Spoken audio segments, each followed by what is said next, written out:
کو معلوم ہے حضرت عمر کے زمانے میں رضی اللہ تعالی عنہ سلطنت کسریٰ کے تو پخچے ہو گئے، نام ختم ہو گیا، وجود نہ رہا عظیم سلطنت کسریٰ۔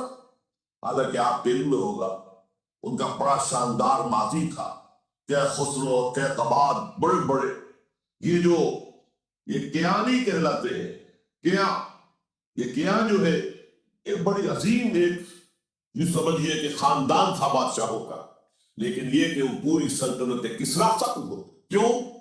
اس نے حضور کے نامہ مبارک کو چاک کیا تھا، اور حضور نے فرما دیا تھا صلی اللہ علیہ وسلم خسرو نے میرا خط نہیں چاک کیا، اپنی سلطنت چاک کر دی، اور واقعی سلطنت کسریٰ جو ہے ختم ہو، نام و نشان ختم ہو۔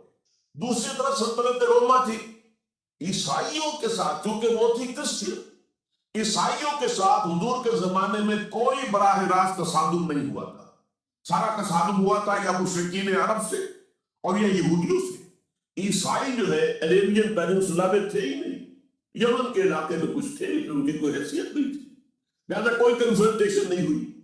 دوسرے عیسائیوں میں ابھی اہل علم موجود تھے، جیسے آپ کو معلوم ہے نجاشی بادشاہ کیسے ایمان لے آئے، اس نے حضرت عیسیٰ کے بارے میں پوچھا، حضرت جعفر طیار رضی اللہ تعالیٰ عنہ نے سورہ مریم کی آیات پڑھ کر سنائی، اور اس نے کہا بین ہی جو ان آیات میں تم نے پڑھا ہے عیسیٰ کی حقیقت اس سے تن کے برابر بھی زیادہ نہیں ہے۔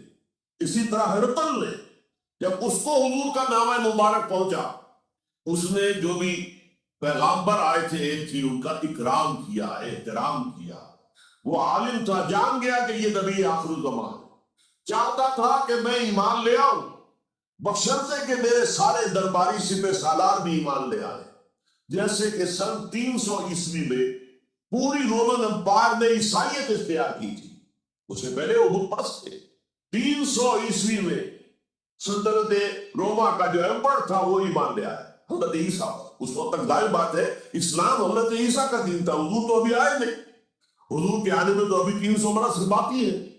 وہ عیسائی ہو گیا، پوری مملکت عیسائی ہو گئی، تو وہ نظام جو تھا حکومت کا برقرار رہا، انٹیکٹ رہا۔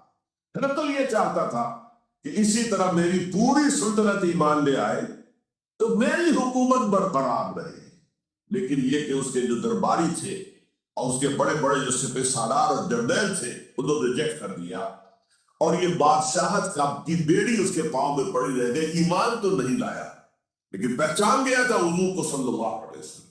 اور اس سلطنت روما سے پھر آپ کو معلوم ہونا چاہیے کہ مسلمانوں نے اس کی 3 ٹانگوں میں سے 2 ٹانگیں توڑ دی، پورے شمالی افریقہ سے نکال باہر کیا، پورے مغربی ایشیا سے، یہ شام اور ترکی کا علاقہ اناطولیہ نکال دیا، اور اس کی سلطنت محدود رہ گئی یورپ کے اندر۔ تو یہ عظیم کام ہوئے ہیں حضرت عمر رضی اللہ تعالیٰ عنہ کیا ہے۔ اب سوچئے یہ عظیم ریولوشن کا بھی کوئی کاؤنٹر ریولوشن ہونا چاہیے تھا کہ نہیں؟ ایرانی بڑے زبردست نیشنلسٹ لوگ تھے، نسل پرست، اپنی نسل پر فخر کرنے والے، ہماری روایات عظیم ہے، ہم کے خسرو کے وارث سے۔ اور آپ کو معلوم ہے کہ آخری جو بادشاہ تھا رضا شاہ پہلوی، وہ چاہتا تھا کہ خسرو کے دور کی عظمت اور سطوت کو دوبارہ لے آئے، 2500 سالہ جشن سے بنایا تھا، وہ چاہتا تھا وہی شان دیوی ہو جائے جو کہ خسرو کی تھی۔ یہ جو ان کے اندر نیشنلزم تھا، جب ان کی سلطنت کے پخچے ہو گئے حضرت عمر رضی اللہ تعالیٰ عنہ کے ہاتھوں، تو ان کے دلوں میں حضرت عمر کی دشمنی، وہ خون کے پیاسے ہو گئے عمر کے رضی اللہ تعالیٰ۔